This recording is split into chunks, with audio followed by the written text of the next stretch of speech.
ዘዙ ስገዱለትም የሚል ቃል ሰማ። ስምዖንም በግንባሩ ወደቀ። ጌታ ኢየሱስ ግን አነሳውና እጁን ያዘው። የወንድሙ የእንድርያስን እጅ ያዘውና ወደ ዮርዳኖስ ወሰደው። ከዚያም በደረሱ ጊዜ ጌታ ስምዖን ሆይ በውሃና በመንፈስ ካልተጠመቅክ ደቀ መዝሙሬ ልትሆን አትችልም፣ መንግሥቴንም ልትወርስ አይገባህም አለው። ስምዖንም ጌታዬ በባሪያው ላይ የወደደውን ያድርግ አለ።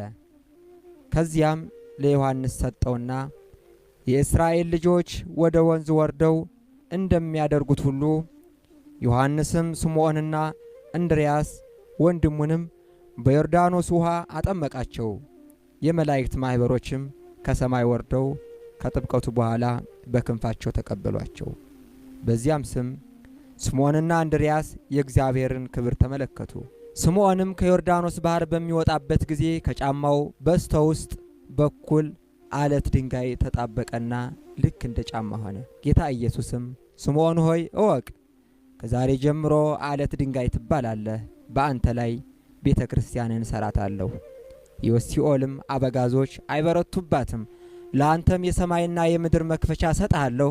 በምድርም ኃጢአቱን ይቅር ያልክለት ይቀርለታል፣ እንዲሁም በምድር ያሰርከው በሰማይ የታሰረ ይሆናል። እወቅ፣ በእኔ አምሳል ስለ እኔ የሆነ መንጎችን ትጠብቅ ዘንድ ሾሜሃለሁ።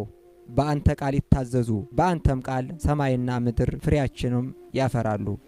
ሰማይም ለሰው ልጅ ምሕረትን ያዘንብ ዘንድ ብታዘው ያዘንባል፣ ወይም እኔ በሶዶምና ገሞራ እንዳዘዝኩት ያለ እሳትና ዲን ያዘንብ ዘንድ ብታዘው ያዘንባል። ምድርም አንተ ይቅርታ ላደረክለት ተድላ ደስታን ታፈራ ዘንድ ብታዛት ትታዘዝሃለች።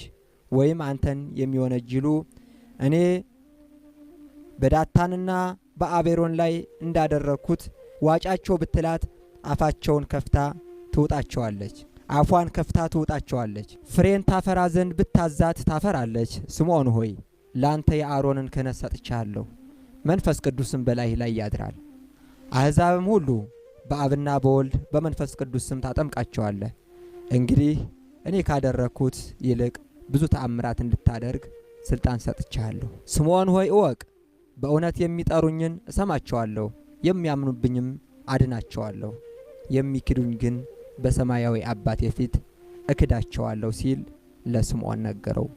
ይቅርታውና ቸርነቱ ከሁላችን ጋር ጸንቶ ይኑር ለዘላለሙ አሜን።